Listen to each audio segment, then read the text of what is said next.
Oi, meus queridos, tudo bem? Quanto tempo, né? A gente está em casa. Vem acontecendo aí uma situação que a gente nunca viu, que é a questão aí de uma pandemia. A gente está vivendo um momento muito complicado e, historicamente falando, na prática, é a primeira vez que a gente vivencia isso. Fora os livros de história, a gente nunca tinha passado por uma situação como essa, né? Nem conhecia. Então, o momento agora é de cautela realmente, está todo mundo muito tenso. A gente está em casa, né, tendo que seguir as recomendações impostas, que é a melhor cautela, a melhor maneira realmente. Lembrando que, estando em casa, a gente tem que seguir aquelas medidas, porque o momento realmente requer esse cuidado. Então, lembrando sempre de lavar as mãos, evitar colocar a mão no rosto, né, evitar sair sem necessidade, procurar cuidar dos nossos pais e dos nossos avós nesse momento, porque eles precisam realmente da nossa ajuda. Mas, infelizmente, é a nossa realidade, a gente tem que seguir. E aí, com isso, a gente tem um conteúdozinho para fechar, né? Temos o primeiro bimestre aí para encerrar. Ficou faltando pouca coisa, mas a gente vai ter que fechar. Então, enquanto a situação não é normalizada, a gente vai procurar fazer da melhor maneira. Como a gente pode fazer isso? Eu vou passar para vocês, através de videoaula, de exercícios, de links para vocês consultarem na internet, um material para a gente fechar o nosso conteúdo, né? Estamos vendo o verbo, fechamos boa parte da apostila, ficou faltando só um itemzinho, mas para não partir desse item, já que a gente está um tempinho sem se ver, eu vou pegar uma revisão com vocês. Então, o nosso assunto é verbo, e aí o que eu vou fazer? Eu vou dar para vocês agora um apanhado. Então, nós vimos todas as situações possíveis de verbo, vimos como ele se flexiona, vimos o que é verbo, vimos a sua definição, como ele se flexiona, é uma classe de palavra variável. Então nós vimos que ele pode se flexionar em pessoa, em número, né, em modo, em tempo. E aí ficou faltando falar um pouquinho da classificação, reforçar, nós já vimos, e é o que eu vou fazer agora. Então nós vamos seguir agora para a classificação dos verbos. Bom, gente, como eu havia dito para vocês, né, nós vamos chegar agora à classificação dos verbos. Na verdade, nós já vimos, mas eu vou dar um reforço para vocês, como eu falei. Foi o último conteúdo que nós vimos, então, na verdade, há uma necessidade de fazer uma revisão. Já tem bastante tempo que a gente viu, a gente está afastado, tem 2 semanas aí. Então, só para dar uma revisada naquilo que já ficou fechado, tá? Então, assim, vou partir do princípio que essa, na verdade, foi a nossa última aula. Então, fizemos exercício, isso aqui já está bem explicadinho. Mas vamos recordar um pouquinho, né? Já tem um tempinho que a gente não está se vendo. Então, só para matar a saudade, vamos lá. Classificação dos verbos, então, né? Na verdade, os verbos podem ser classificados de várias maneiras. E aí, a gente começa aqui com a classificação que a gente chama de regular. Os verbos regulares, na verdade, são aqueles que mantêm o mesmo radical durante a conjugação. Como assim, professora?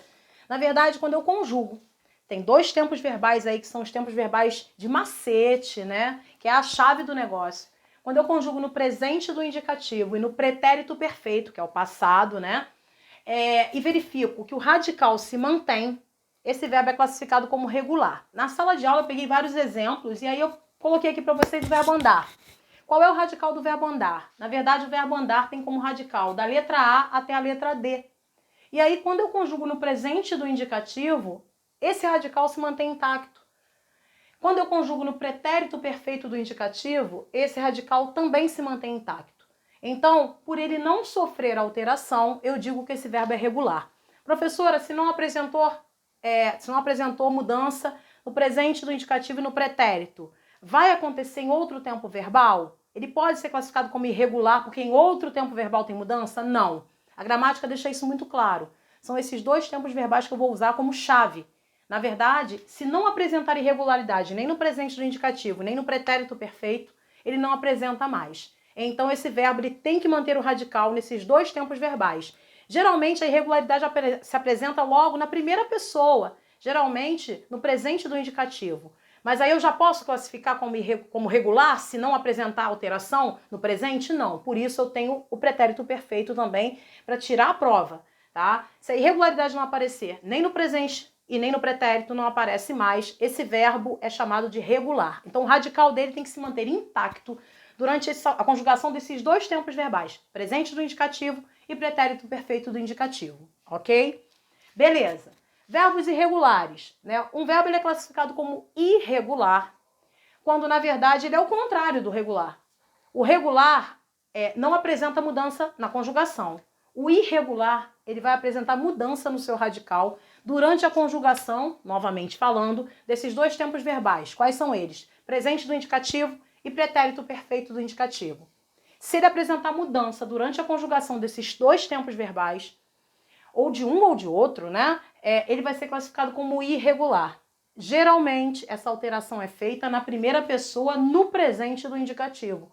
Nós vimos exemplos em sala de aula, e aí aqui eu coloquei para vocês o exemplo do verbo medir. O radical do verbo medir vai da letra M até a letra D.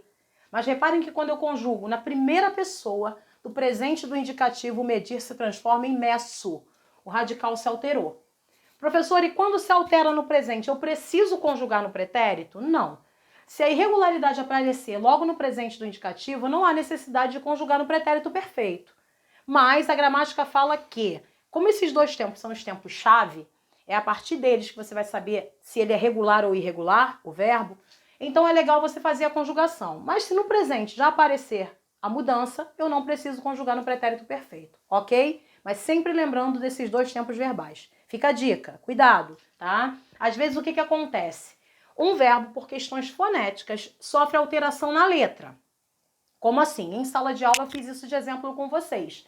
Mas vai a dica aqui. Por exemplo, o verbo dirigir. Todo mundo sabe que dirigir é com G. Mas quando eu conjugo no presente do indicativo, primeira pessoa, eu dirijo, o G se transforma em J por questões fonéticas, é óbvio, né? Então, nesse caso, muita gente vai pensar, então ele é irregular porque o radical se alterou? Não, ele não é considerado irregular. Na verdade, essa alteração é apenas uma alteração por questões fonéticas, então isso não marca a irregularidade do verbo, tá? Vai acontecer com dirigir, vai acontecer com verbos que têm a letra C, por exemplo, brincar, trancar, né? Que no pretérito perfeito, brinquei, tranquei, então o C dá lugar ao QU, mas nesse caso é por questões fonéticas e aí não a gente não pode classificar esse verbo como irregular por causa disso. Então, se a alteração for por questões fonéticas, o verbo se mantém na classificação de regular. Cuidado com essa pegadinha, que é assim que vocês vão encontrar no concurso aí fora. Geralmente é isso que derruba o candidato, ok? Bom, saindo então, regulares, irregulares, já vimos como funciona. Vamos agora para a categoria de verbos anômalos. Queridos, falei em sala de aula e dei um macete para vocês, que na verdade é um macete que todas as gramáticas apresentam, né? Então chega a ser uma regra. Bom, todo verbo que é considerado anômalo é aquele que apresenta vários radicais durante a conjugação, né? Não tem uma mudança apenas em uma pessoa verbal ou outra. Ele apresenta vários radicais durante a conjugação do presente ou do pretérito. E aí, uma coisa a gente tem de bom na gramática. Só existem 2 verbos irregulares na língua portuguesa, segundo a maioria dos gramáticos. Eu acho que eu só vi um gramático até hoje que discorda. Mas fora isso, todos os outros concordam. Só 2 verbos são considerados anômalos na língua portuguesa. Quais são eles? Os verbos ser e ir. São apenas eles 2. Primeiro, eles apresentam vários radicais durante a conjugação. Verbo ser, né? No presente, eu sou, tu és, ele é. Olha quanta mudança, né? E o verbo ir a mesma coisa, tá? O que acontece? Eu comentei em sala de aula e botei uma observação.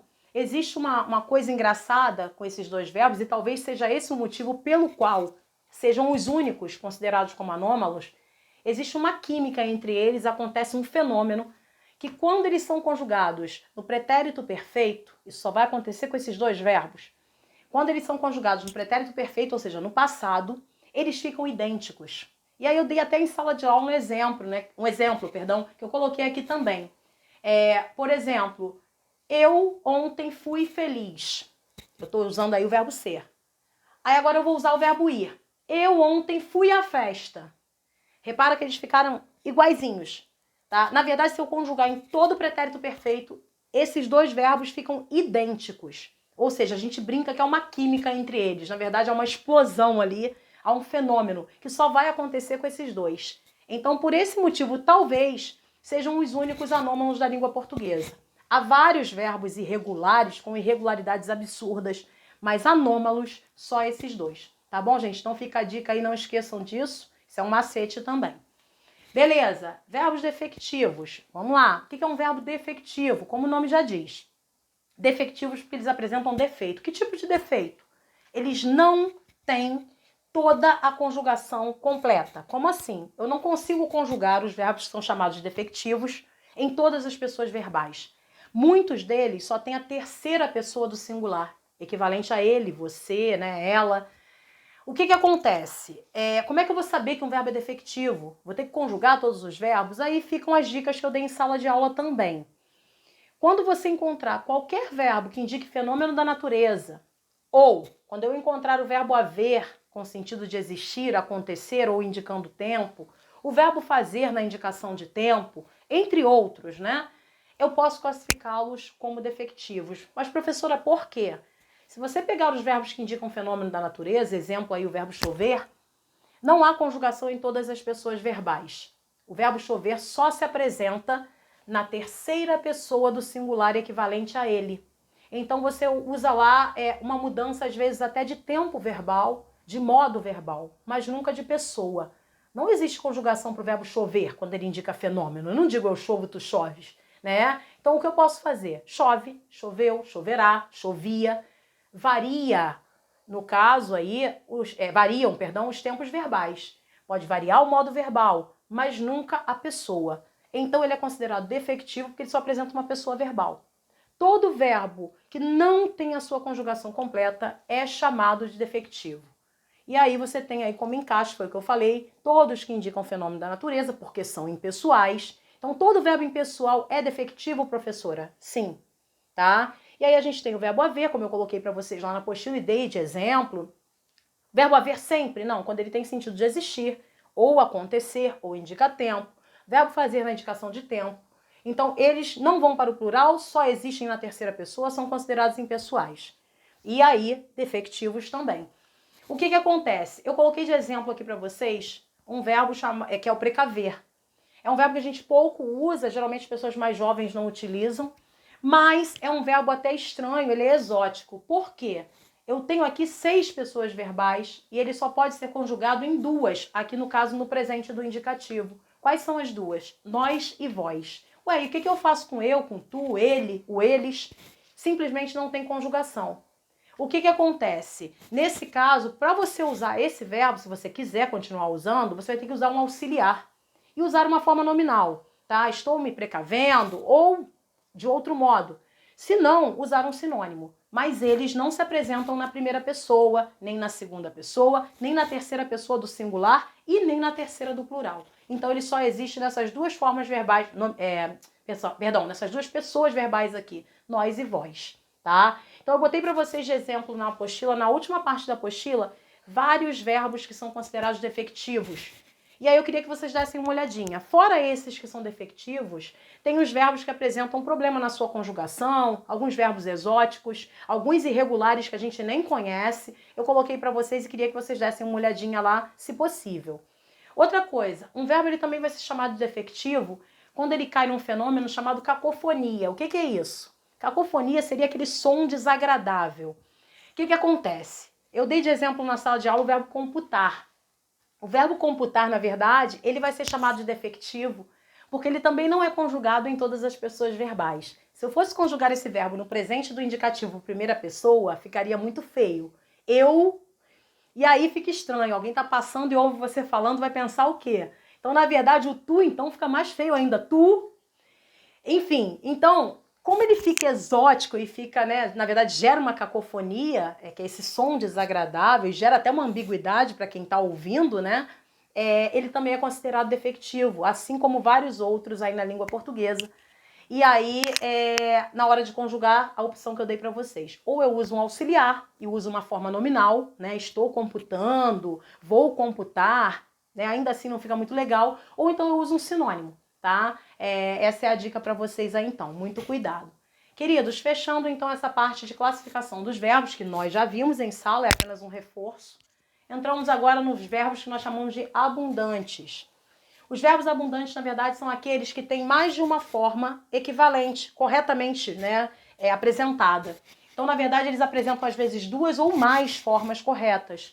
E aí eu dou como exemplo para vocês, isso é muito comum, em verbos com duplo particípio. Nós já vimos em sala de aula, né, o que são verbos com duplo particípio. São aqueles verbos que apresentam duas formas corretas de particípio. Uma que nós chamamos de regular, terminada por do, e a outra que é irregular. Eu dei como exemplo aqui para vocês entregado e entregue, né, que são duas formas corretas. Ah, professor, então eu posso usar quando eu quiser uma ou outra? Nós já vimos que não. Quando o verbo apresenta duas formas de particípio, ele vai ser classificado como abundante. E aí, para eu usar uma forma ou outra, eu vou ter que me valer do seu auxiliar. Então, quem dita as ordens são os auxiliares. Lembrando sempre, ter e haver, eu vou usar a forma regular. Então, tinha entregado, havia entregado. Ser e estar, eu uso a forma regular. Irregular. Estava entregue, né? Foi entregue. Então, a gente já viu essa regrinha. Na verdade, todo verbo que apresenta duas formas de particípio, ele vai ser classificado como abundante. Então, só acontece com os verbos no particípio, professora? Não.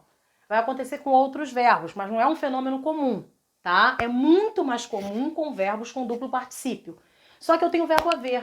O verbo haver, que é um verbo exótico em todos os sentidos, ele se enquadra aí também, tá? Na verdade, o verbo haver apresenta a forma emos e havemos como formas corretas. Então, na verdade, ele é um verbo que se enquadraria nessa categoria de abundante, embora essas duas formas sejam pouco utilizadas, mas elas existem e o verbo haver nessa categoria, nessa condição, ele se classifica como abundante com essas duas formas, tá? Meu Deus, mas o verbo haver, ele é ao mesmo tempo defectivo quando ele tem sentido de existir? Sim, foi o que eu falei, o verbo haver é um verbo exótico, às vezes ele transita nas classificações. Então, quando ele apresenta as formas havemos ou emos, que são formas pouco usadas, né, ele vai se enquadrar na categoria de verbo abundante. Volto a falar, geralmente isso é mais comum com verbos com duplo particípio. Todo verbo que tem duplo particípio vai ser classificado como abundante. Ok, queridos? Beleza. Por fim, verbos auxiliares. Não preciso me estender muito, a gente viu desde o início de verbo o que são verbos auxiliares.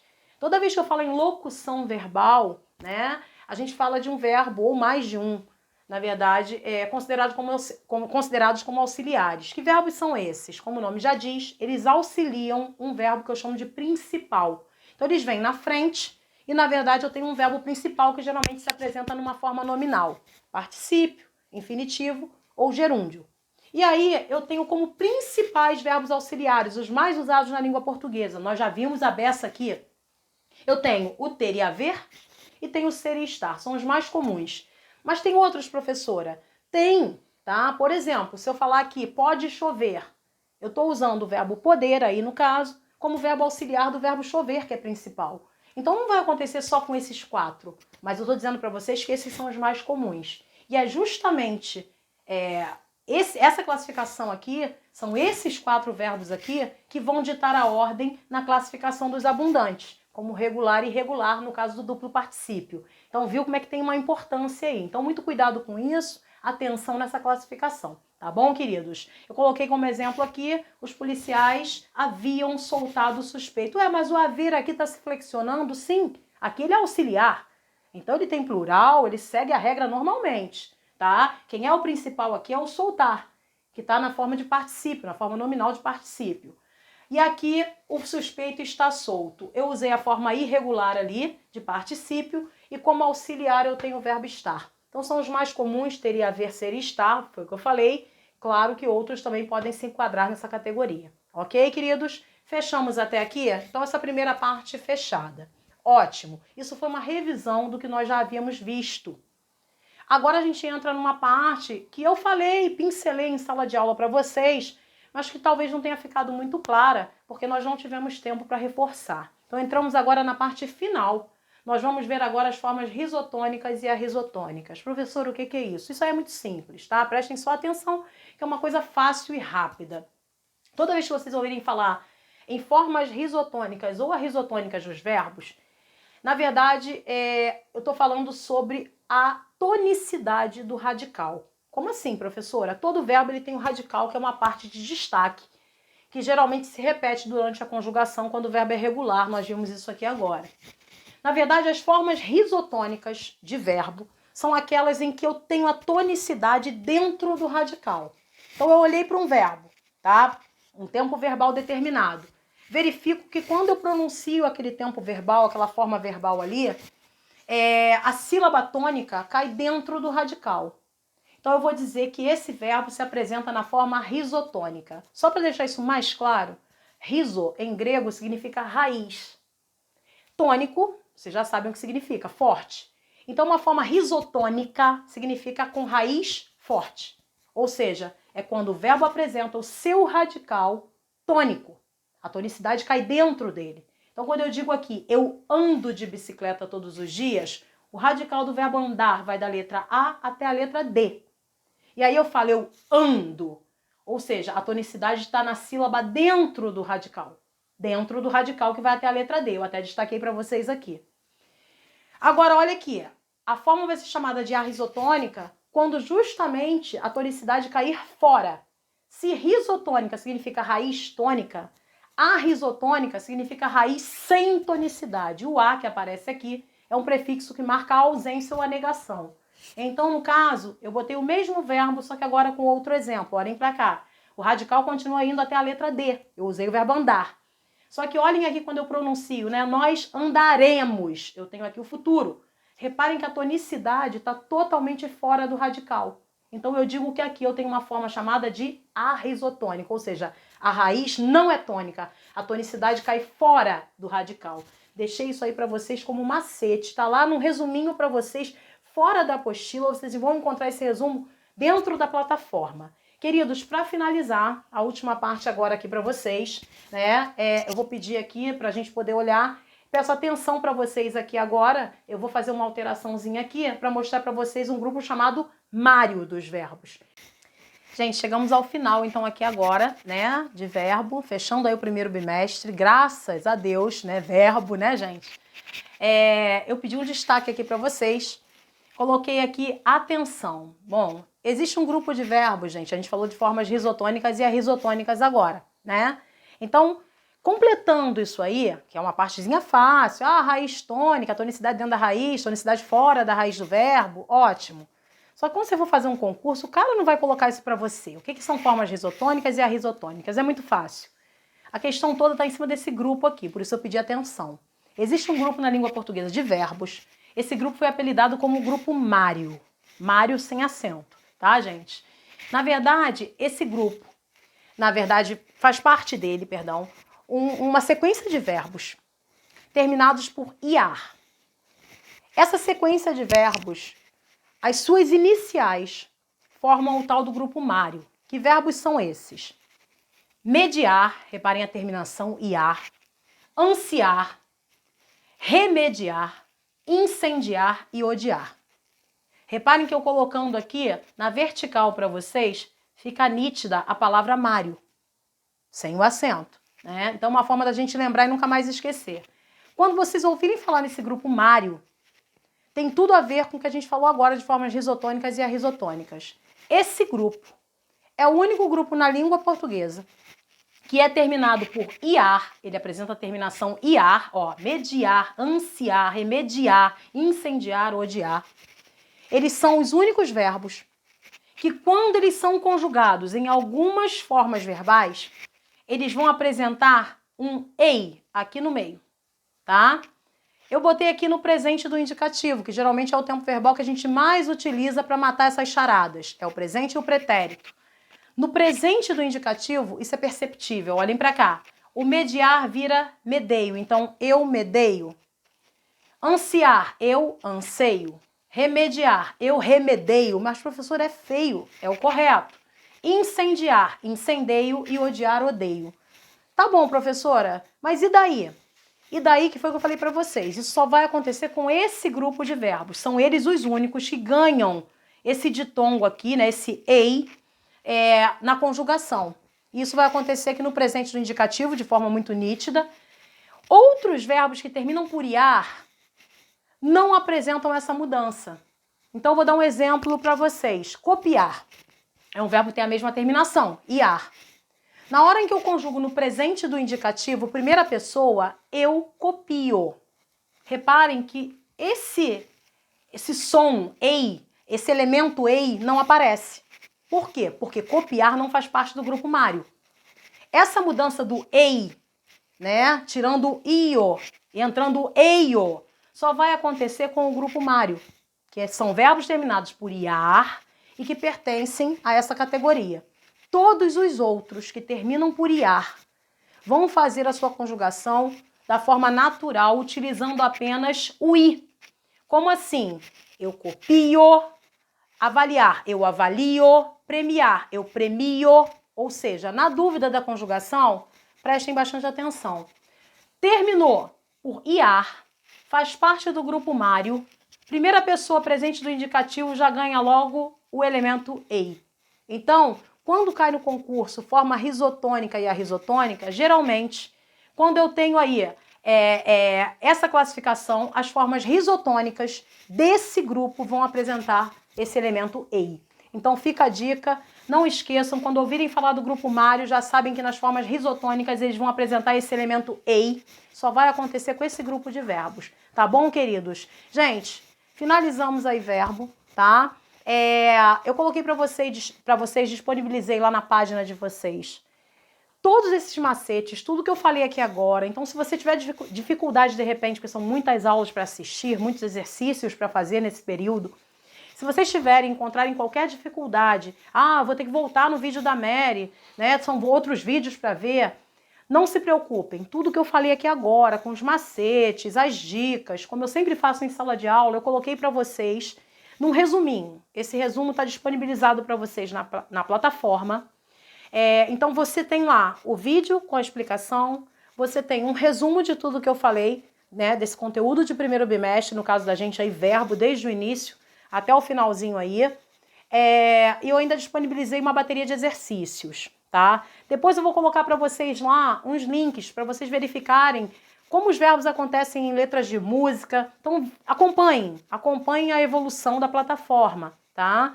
Quanto à avaliação, meus queridos, nós ficamos aguardando. Nós não sabemos o tempo que ficaremos em casa, então a gente quer o melhor para vocês. O que a gente está fazendo? Disponibilizando essas aulas, esse conteúdo, para que vocês tenham o primeiro bimestre fechado e isso não prejudique, ok? Qualquer dúvida, é só vocês entrarem lá. A gente vai ter um dia para corrigir os exercícios, eu queria que vocês fizessem. Provavelmente essa correção vai aparecer a semana que vem, mas aí eu vou estar num outro vídeo mostrando para vocês a correção, ok? E os exercícios da apostila, tudo mais, a gente faz no retorno, não tem problema. Ou então, depois nas próximas aulas subsequentes. Tá bom, meus amores? Fiquem com Deus, cuidem dos papais de vocês, dos avós, tá? Aproveitem esse tempo em casa para refletir, para fazer coisas boas, para ficar, na verdade, junto com quem vocês têm em casa, com quem vocês amam, com quem cuida de vocês. Lembrando que lavar as mãos, evitar sair. Não pensem que esse é um momento chato, entendam isso aí como um momento de reflexão, foi necessário e a gente vai seguir. A gente vai sair, vai superar essa daí, com certeza. Tá, queridos? Fiquem com Deus, lembrando que eu tô com saudade de vocês. Mas aproveitem esse tempinho aí, né? A gente mata a saudade quando voltar. Beijinho pra vocês, beijo no coração, abração pra família, tá, meus amores? Tchau!